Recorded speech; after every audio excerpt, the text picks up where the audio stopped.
এই রাতের পরিচিতি হচ্ছে, এর নাম হচ্ছে শবে বরাত। শবে বরাত এটা আমরা যদি বলি, আমাদের দেশের ওলিয়া কেরামগণ যারা আল্লাহ পাকের দয়ায় এই দেশে ইসলামের দাওয়াত এনে অমুসলিমদেরকে ইসলামের সুশীতল ছায়াতলে এনেছেন, বেঈমানদেরকে ঈমানদার হিসেবে আল্লাহর দরবারে পরিচয় করিয়ে দিয়েছেন, সেই ওলিয়া কেরামদের পরিভাষা শাবান মাসের মধ্যম রাত্রি, এই রাত্রির নাম শবে বরাত। এই শবে বরাতের রাত্রিকে কেন্দ্র করে সারা দুনিয়ার মধ্যে আল্লাহর বান্দা নবী উম্মতেরা যারা একদল জান্নাতি দলের, তারা এই রাতকে গুরুত্ব দিয়ে আসছে, আজকেও দিবে, দিচ্ছে, ভবিষ্যতেও কিয়ামত পর্যন্ত দিবে ইনশাআল্লাহ। এই রাত্রিকে কেন্দ্র করে আবার কেউ আছে একেবারেই কোনো ইবাদত বন্দেগী করবে না, এ ব্যাপারে তারা প্রতিজ্ঞা করে মন করে নেয়, এমনকি নিজেরাও করবে না, অন্যকেও করতে দিবে না। এই জন্য তারা বলে এক কথায় যে কোরআন হাদিসে শবে বরাত বলতে কিছু নাই। এই সত্যটা তাদের দাবি। আমরা আল্লাহর দরবারে এর প্রতিবাদ হিসেবে ৭২ ফেরেশতা জাহান্নামীদের থেকে বাঁচার জন্য পড়ব নাউযুবিল্লাহ। তারা এই কথা বলতো, এই কথার সাথে আমাদের কোনো সম্পর্ক নাই। শবে বরাত শব্দটা কোরআন হাদিসে তারা বুঝতে চায়, বড় একটা শুভঙ্করের ফাঁকি। কোরআনে কারীম এটা আরবি জবান, আরবি ভাষায় নাযিল হয়েছে। আল্লাহর রাসূল সাল্লাল্লাহু আলাইহি ওয়াসাল্লাম পবিত্র নবুয়তি জবানের কথা, সেটাও আরবি জবানে, দুইটাই আরবি ভাষা। শবে বরাত শব্দটা ফার্সি ভাষা। সাধারণ মানুষকে ধোঁকা দিয়ে বোকা বানায়া এই রাত্র নিয়ামত থেকে মাহরুম করার জন্য তারা বলে যে কোরআন শরীফেও শবে বরাত বলতে কোনো শব্দ নাই, হাদিস শরীফেও কোনো হাদিসে শবে বরাত বলতে কোনো শব্দ নাই। এই যে ধোঁকাবাজি প্রতারণা করতেছে, দুনিয়ায় না হলে কোনো বিচার হলো না, আল্লাহ পাকের দরবারে সবার বিচার আছে নাকি নাই? আছে। আজকের পবিত্র রাত্রিতে আমরা আল্লাহ তাআলার দরবারে দোয়া করব, আল্লাহ সবাইকে এই রাত্রির গুরুত্ব বুঝে ইবাদত বন্দেগী করার মতো তৌফিক দাও, বলেন আমিন। আর যারা হতভাগা বদনসিব হবে, যারা এই রাত্রির নিয়ামত থেকে আল্লাহ বান্দা নবীর উম্মতদেরকে বাধা প্রদান করবে, ৭২ ফেরেশতার মধ্যে নাম লেখা, আল্লাহ তাআলা যেন কুদরতি হাতে, জব্বারিয়তের হাতে তাদের বিচার করেন, বলেন না একটু আল্লাহুম্মা আমিন। তো শবে বরাত ফার্সি, এই ফার্সি শব্দ দিয়ে তো আর কোরআন শরীফ নাযিল হয় না। তো কোরআন শরীফের মধ্যে এই শবে বরাত সম্পর্কে কি আছে, ২৫ নম্বর পারা সূরা দুখানের মধ্যে আসছে। আল্লাহ তাআলা সেখানে যে শব্দ ব্যবহার করেছেন কোরআন শরীফে, লাইলাতুল মুবারাকা, এক কথায় অল্প সময়ে এলাকাবাসীর সামনে উপস্থিত মুসলিমদের একরামদের সামনে এটার ব্যাখ্যা আমি কোরআন থেকে যদি শবে বরাত বের করতে চাই, তো ২৫ নম্বর পারায় যাও, মৌলভী সাহেব, আমির সাহেব সূরা দুখান শুরু করো। শুরু করার সাথে সাথে সেখানে শব্দ আসছে, ইন্না আনজালনাহু ফি লাইলাতিন মুবারাকা, পড়েন না সুবহানাল্লাহ। তো শবে বরাতের শব্দ যদি বুঝতে হয়, আরবি শব্দ কোরআনে কারীমে আল্লাহ তাআলা লাইলাতুল মুবারাকা শব্দ উল্লেখ করেছেন। নবীজির অনেক সাহাবায়ে কেরাম এই লাইলাতুল মুবারাকা অর্থ করতে গিয়ে বলেছেন, এটা অন্য কোনো মাসের রাতের কথা নয়, দিনের কথা নয়, এটা হচ্ছে লাইলাতুল নিসফি মিন শাবান, শাবান মাসের ঠিক মাঝামাঝি ১৫তম রাত্র, এটাকে আমরা শবে বরাত বলি। এই রাত্রটাই আল্লাহ তাআলা উদ্দেশ্য করে এই রাত্রিকে লাইলাতুল মুবারাকা বলেছেন, বলেন সুবহানাল্লাহ। তাহলে কোরআনের পরিভাষায় শবে বরাতের নাম হচ্ছে লাইলাতুল মুবারাকা। সবাই বলেন কি লাইলাতুল মুবারাকা, ছাত্ররা বলো লাইলাতুল মুবারাকা। এটা কোরআন শরীফের পরিভাষায়, আল্লাহ পাকের ঘোষণায় এই রাতের পরিচয় লাইলাতুল মুবারাকা। আমরা আমাদের দেশ, আশেপাশের দেশে এই রাতের পরিবেশ, এটা এই লাইলাতুল মুবারাকার অর্থ ওলিয়া কেরামদের কাছ থেকে এই দেশে যাদের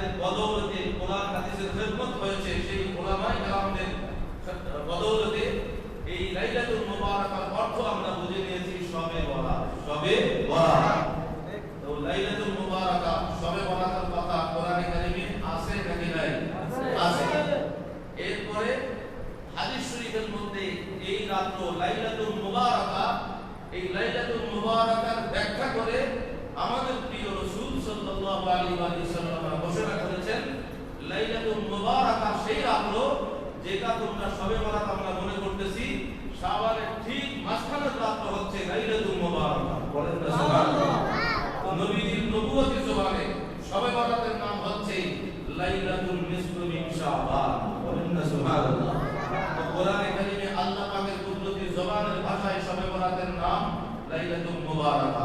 নবীর নবুয়তি জবানে এই রাতের নাম বলেছেন লাইলাতুল নিসফি মিন শাবান। আর উলামায়ে কেরাম আউলিয়ায়ে কেরাম এই দুইটার অর্থ করে বলে বুঝিয়ে দিয়েছেন ফার্সি ভাষায় এই রাতের নাম শবে বরাত। বলেন না সুবহানাল্লাহ। ভাগ্য রজনী বলা হয়। তো এই ভাগ্য রজনীতে কি কাজ করবে মুসলমান নারী পুরুষরা? আমরা আমাদের দেশে দেখে আসছি যাদের বয়স 50-এর উপরে গেছে ওনারা সবাই সাক্ষী দিবেন না এক সময় বাংলার জমিনে এই শবে বরাতের বিরোধিতাকারী কোনো হতভাগা বদনসিব ছিল না। আজকে দিন দিন হয়তো 5 বছর 10 বছর হয়েছে শবে বরাতকে অস্বীকার করতেছে, বলতেছে শবে বরাত বলতে কিছু নাই। বলেন নাউজুবিল্লাহ। তাহলে এরাই সবচেয়ে বড় বেদাতি, কারণ সবচেয়ে বড় নতুন কথা এরাই বলতেছে। শবে বরাত আছে, শবে বরাতকে কেন্দ্র করে বাংলার জমিনে ওলিয়া বলে কালামগণ যখন ইসলাম কায়েম করেছেন তখন থেকেই শবে বরাত ছিল, এখন আছে। আল্লাহ পাকের দয়ায় কিয়ামত যতদিন কায়েম হবে না জমিনে ততদিন শবে বরাত থাকবে ইনশাআল্লাহ। এখন প্রশ্ন হচ্ছে কারা এই রাতটিকে কেন্দ্র করে কারা আল্লাহ পাকের পক্ষ থেকে রহমত পাচ্ছে, নিয়ামত পাচ্ছে, কারা আল্লাহ পাকের পক্ষ থেকে আল্লাহ পাকের রহমত নিয়ে ইহকাল পরকালকে কামিয়াবি করতে পারবে। আর কেউ আছে যারা এই রাতকে পাওয়ার পরও এই রাতের বিরোধিতা করে আল্লাহর দুশমন হবে, রাসূলের দুশমন হবে, ইসলামের দুশমন হবে এবং আসমানের নিচে জমিনের উপরে সবচেয়ে নিকৃষ্ট হবে। কথা বলেন ঠিক কিনা? কোরআন শরীফের যে আয়াতে কারিমা আমি বলেছি এটার অনুবাদ সূরা বাকারা 114 নম্বর আয়াত। আমরা যে মাগরিবের নামাজ আল্লাহ পাকের দয়ায় এখানে পড়লাম, আজকে অন্যান্য দিনের থেকে জামাতে মাগরিবের নামাজে মুসল্লিয়ানে কেরামদের উপস্থিতি বেশি। একইভাবে ইশারের নামাজেও সকল মসজিদের মধ্যে বেশিরভাগ মসজিদের মধ্যেই মুসল্লিদের উপস্থিতি বেশি হবে, কারণ আজকে শবে বরাত পবিত্র রজনী। কথা বলেন ঠিক কিনা? এই যে নিয়ত সহকারে মসজিদে আসা, মসজিদে আসলে কি হয়? আল্লাহর বান্দা নবী উম্মতরা মসজিদে এসে আল্লাহর জিকির করে। কথা বলেন ঠিক কিনা? এই যে নামাজ পড়ি, নামাজটাও একটা আল্লাহ পাকের জিকির। লা ইলাহা ইল্লাল্লাহ এটাও আল্লাহ পাকের জিকির, ইল্লাল্লাহ এটাও আল্লাহ পাকের জিকির, আল্লাহু এটাও আল্লাহ পাকের জিকির, সুবহানাল্লাহ এটাও আল্লাহ পাকের জিকির, আলহামদুলিল্লাহ এটাও আল্লাহ পাকের জিকির, আল্লাহু আকবার এটাও আল্লাহ পাকের জিকির। পড়েন না সুবহানাল্লাহ। আমরা তো তাই করতেছি, মসজিদে আসি, নামাজ পড়ি এবং শবে বরাতকে কেন্দ্র করে কাদরিয়া দুইয়া এই মাদ্রাসা এই মসজিদের মধ্যে तमाम যতদিন মাদ্রাসা বুনিয়াদ হওয়ার পর থেকে এই কাজগুলোই হচ্ছে। শবে বরাতকে কেন্দ্র করে মুসল্লি বাড়তেছে, ইমাম সাহেব এবং উলামায়ে কেরামরা মুসল্লিয়ানে কেরামদেরকে এই রাতের ফজিলত বুঝাচ্ছেন, ইবাদত বندگی করার জন্য, আল্লাহ পাকের জিকির করার জন্য। যারা কবরে শুয়ে আছে তাদের জন্য মাগফিরাত কামনা করে কবরগুলো যেন জান্নাতুল ফেরদাউসের বাগান হয়। এভাবেই কাদরিয়া মাদ্রাসায় শবে বরাত পালিত হয়ে আসছে, আজকেও আল্লাহ পাকের দয়ায় পালিত হচ্ছে। একটু উচ্চ আওয়াজে বলেন আলহামদুলিল্লাহ। তাহলে এই পর্যন্ত যা হয়েছে আবার এশারের নামাজ পর্যন্ত চলবে, এশারের পরেও আবার চলবে, সবগুলোই আল্লাহ পাকের জিকির। কথা বলেন ঠিক না? তো আল্লাহর ঘরে আল্লাহর জিকির করতে আসছি আমরা। আর কেউ আছে নিজের ঘরে বসে আছে, আর কেউ রাস্তাঘাটে আছে, কেউ দোকানপাটের সামনে আছে। সবাই কি একসমান হতে পারবে? নিঃসন্দেহে নয়।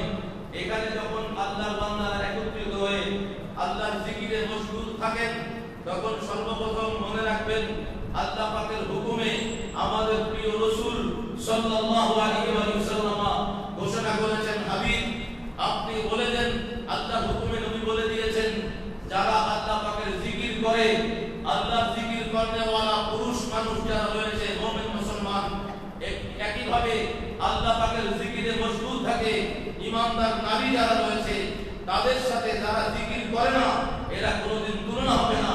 এরা কোনোদিন এক হতে পারে না। আল্লাহর হুকুমে নবী বলে দিয়েছেন, মনে রাখো সাবাকাল মুফাররিদুন, মুফাররিদুন যারা রয়েছে তারা আল্লাহ পাকের রহমত, বরকত, নিয়ামত পাওয়ার দিকে, আল্লাহ পাকের পক্ষ থেকে মাগফিরাত পাওয়ার দিক থেকে, আল্লাহ পাকের পক্ষ থেকে নাজাত পাওয়ার দিক থেকে তারা অনেক বেশি এগিয়ে গিয়েছে। বলেন না সুবহানাল্লাহ। তারা অগ্রগামী হয়েছে। আল্লাহ নবী বলেছেন, শব্দটা মুফাররিদুন বলেছিলেন। সাহাবায়ে কেরাম জানতে চেয়েছিলেন, ইয়া রাসূলুল্লাহ একটু যদি খোলাসা হয়ে যাইতো, মুফাররিদুন কারা? যারা আল্লাহ পাকের দিকে অগ্রসর হয়েছে, আল্লাহর রহমত বেশি পাচ্ছে, আল্লাহর বরকত বেশি তাদের জন্য, আল্লাহ পাকের নিয়ামত বেশি তাদের জন্য, আল্লাহ পাকের দরবারে তাদের দোয়া কবুল বেশি, সব দিক থেকে তারা এগিয়ে আছে। মুফাররিদুন কারা ইয়া রাসূলুল্লাহ? তখন আল্লাহর রাসূল সাল্লাল্লাহু আলাইহি ওয়াসাল্লাম বললেন, যারা আল্লাহ পাকের জিকির বেশি বেশি করে। বলেন না সুবহানাল্লাহ। শবে বরাতকে কেন্দ্র করে মাগরিবের নামাজ থেকে শুরু হয়ে গেল, এশা চলবে, এশার পরেও চলবে, সারা রাত আল্লাহর জিকির যারা করবে, আর আজকে রাতের বিরোধিতা করবে যারা, তাদের কপালে সেই জিকির হলো না। কথা বলেন ঠিক না ঠিক? তো আল্লাহ পাকের জিকিরে যারা সময় বেশি দিবে, আজকের রাত্রিতে ইবাদত বন্দেগীতে যারা সময় লাগাবে, আল্লাহ পাকের হুকুমে আমাদের প্রিয় নবী বলে দিয়েছেন, যারা আজকের রাত্রিতে ইবাদত করবে না, আল্লাহর জিকির করবে না, ওরা অনেক পিছনে থেকে গেল।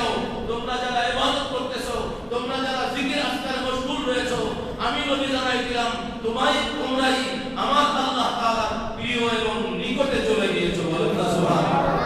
ওদের চাইতে অগ্রগামী। তো যারা আজকের রাতের বিরোধিতা করতেছে, তারা কি যারা আজকের রাতের পক্ষে, তাদের ধারে কাছে আসতে পারবে না? তারা বিরোধিতা করে তারা নিজেদেরকে হতভাগা বদনসিব বানিয়েছে।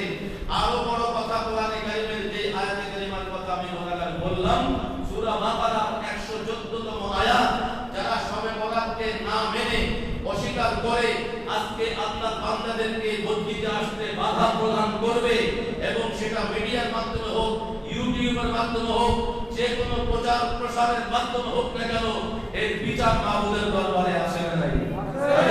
বলবো আল্লাহ এর বিচার তোমার হাতে করো। কারণ আল্লাহর ধরা এটা অবশ্যই আছে, দুনিয়ায় হয়, আখিরাতে আছেই আছে। আল্লাহ তাআলা আগেই জানিয়ে দিয়েছেন। এই সূরা বাকারার 114তম আয়াতে রব্বুল আলামিন বলতেছেন, ওর চাইতে বড় জালেম আর কেউ হতে পারে না, যেই ব্যক্তি আমার জিকির করনে ওয়ালা বান্দাদেরকে আমার ঘর মসজিদে আসতে বাধা প্রদান করে। ইরশাদ করে বলেন না একটু নাউযুবিল্লাহি মিন যালিক। ওয়া মান আযলামু মিম্মান মানাআ মাসাজিদাল্লাহি আন ইউযকারা ফিহা ইসমু। আল্লাহ তাআলা বলতেছেন, ওর চাইতে আরো বড় জালেম, এত বড় জালেম আর কে হতে পারে, যে আমার বান্দাদেরকে আমার ঘরে মসজিদে এসে জিকির করবে, সেখানেও বাধা প্রদান করে। তার চাইতে বড় জালেম আর কেউ হতে পারে না। তাহলে আল্লাহ পাকের এই কোরআন শরীফের আয়াতে সুস্পষ্ট প্রমাণিত হয়ে গেল, শবে বরাতের রাত্রিকে কেন্দ্র করে আজকে যারা আল্লাহর বান্দারা আল্লাহর জিকির করবে, মসজিদে আসবে, এই মসজিদে আসতেছে আল্লাহর বান্দারা আল্লাহর জিকির করবে, এই ব্যাপারে যারা বাধা দিচ্ছে, শবে বরাতের বিরোধিতা করে, এরা আল্লাহর ভাষায় আসমানের নিচে জমিনের উপরে এরা সবচাইতে বড় জালেম। কথা বলেন ঠিক আছে? কোরআন শরীফকে তো আর অস্বীকার করতে পারবো না। কোরআনের কথাকে ঠিক বলতেই হবে, বেঠিক বললে ঈমান থাকবে না, সাথে সাথে কাটটা কাফের হয়ে যাবে। আজকে যদি কেউ শবে বরাতের রাতকে কেন্দ্র করে কেউ যদি পর্দাবাজি করে, কেউ যদি গান বাজনা করে, কেউ যদি নারী পুরুষের পর্দা পুশিটাকে একাকার করে দেয়, হালাল হারাম না বাসে, কেউ যদি অবৈধ খানাপিনার মধ্যে থাকে, তাহলে আমরা তাদের পক্ষে থাকতে পারবো না। এটা যদি কেউ করে, তাহলে আজকে রাতে তাদেরকে বাধা দাও। যারা রাস্তাঘাটে অন্যায় করতেছে, যারা বেহুদা সময় কাটাইতেছে, মুসলমান হওয়ার পরও নামাজ পড়তেছে না, তাদেরকে পারলে বাধা দেওয়ার কথা ছিল। অথচ শবে বরাতকে কেন্দ্র করে তামাম পৃথিবীর জমিনে ইবাদত বন্দেগী হয়। ইবাদত বন্দেগীর বড় জায়গা আল্লাহর ঘর মসজিদ। এই মসজিদে আসার জন্য যারা বাধা দেয়, শবে বরাত নাই বলে যারা বাধা প্রদান করতেছে, আল্লাহ তাআলা বলেছেন, ওদের চাইতে বড় জালেম এই সৃষ্টিতে আর কেউ হতে পারে না। রব্বুল আলামিন যাদেরকে জালেম বলেছেন, এই জালেমরা জাহান্নামী হবে। আল্লাহ রাসূল বলেছেন, এই জালেমদেরকে যারা সাহায্যকারী হবে, তাদের ডান হাত বাম হাতকে শক্তিশালী করবে। তারা নিজেরা যদি বিরোধিতা নাও করে, এরপরও জালেমদের সাথে যারা থাকবে, ওই জালেমরা যখন জাহান্নামে যাবে, এই জালেমদের পক্ষ যারা নেবে ওরাও সেই দিন জাহান্নামে যাবে। আমাদের এত সাহস নাই জাহান্নামে যাওয়ার জন্য, এত সাধু নাই, আল্লাহ নাই। আমরা বাবুদের দরবারে ক্ষমা ভিক্ষা চাই, আল্লাহ আমাদের জন্য দুনিয়ায় থাকতে আমাদের জন্য জাহান্নামের আগুন চিরতরে তুমি হারাম করে দাও। বলেন না আমিন। আমরা দুনিয়া থেকে জান্নাতি হয়ে কবরে যাইতে চাই। কথা বলেন ঠিক না বেশি? সুতরাং জালেমের সাথে কোনো ঈমানদারের সম্পর্ক থাকতে পারবে না। আমি গুনাহগার অল্প সময় এইটুকু দাওয়াত আপনাদের কাছে রাখলাম।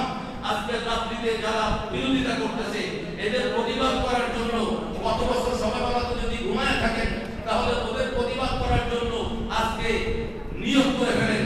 আল্লাহ ওরা যেহেতু বাধা দিয়েছে, আজকে এই সময় বেলাতে আমি একটু ঘুমাবো না, গোটা রাত্রিতে জাগ্রত থেকে আল্লাহ আমি তোমার জিকির করব, তোমার ইবাদতে মশগুল থাকবো, তোমার পছন্দের তোমার হাবিবের দুরূদ সালাম আদায় করব। আল্লাহ তুমি আমাদের সবাইকে তৌফিক দাও। বলেন না আমিন। আমরা প্রতিবাদ করার জন্য ওদের মাথার উপরে লাঠি মারার দরকার নেই। জালেমদের সাথে কিন্তু আমরা থাকতে পারবো না। যারাই সবে বলাদের বিরোধিতা করতেছে তাদের কথা মানা, তাদের কথা মেনে পর্দানশীল মা বোন যারা ঘরে আছে, অনেকেই ইবাদত বন্দেগী করে, মা খালার কাছ থেকে শুনছে, দাদিরা নানিরা বলে, আমাদের ইয়াং জেনারেশন যে মহিলারা আছে, মেয়েরা আছে, তারা বলে ইন্টারনেট থেকে দেখছি ডক্টররা কইছে, সাহেবরা কইছে আজকে রাত্রে কোনো ইবাদত বন্দেগী করা যাবে না, করলে নাকি সেটা বেদাত হবে, এটা নাকি জাহান্নামের আমল হবে। এই কথা যারা বললো, এই কথা যারা মানলো, তারা মূলত হতভাগা লোক নসিব। আসমানের নিচে জমিনের উপরে আজকের রাত্রিতে সবচাইতে নিকৃষ্ট যদি কেউ থাকে তাহলে তাদের দলভুক্ত তারা হবে যারা আজকের পবিত্র রাত্রিতে আল্লাহর ইবাদত বন্দেগীতে বাধা দেয়, নিজেরাও করে না, অন্যকেও মানা করে, নিষেধ করে। কথা বলেন ঠিক না বেঠিক? আমাদের কাজ হবে কি? আমরা নিজেরাও আজকের রাত্রিতে ইবাদত বন্দেগী করব, আল্লাহ পাকের দরবারে আমরা রহমত চাইবো, মাগফিরাত চাইবো, নাজাত চাইবো, আমরা দুনিয়া এবং আখিরাতের কামিয়াবি চাইবো, আমরা ইহকাল পরকালের কল্যাণ চাইবো।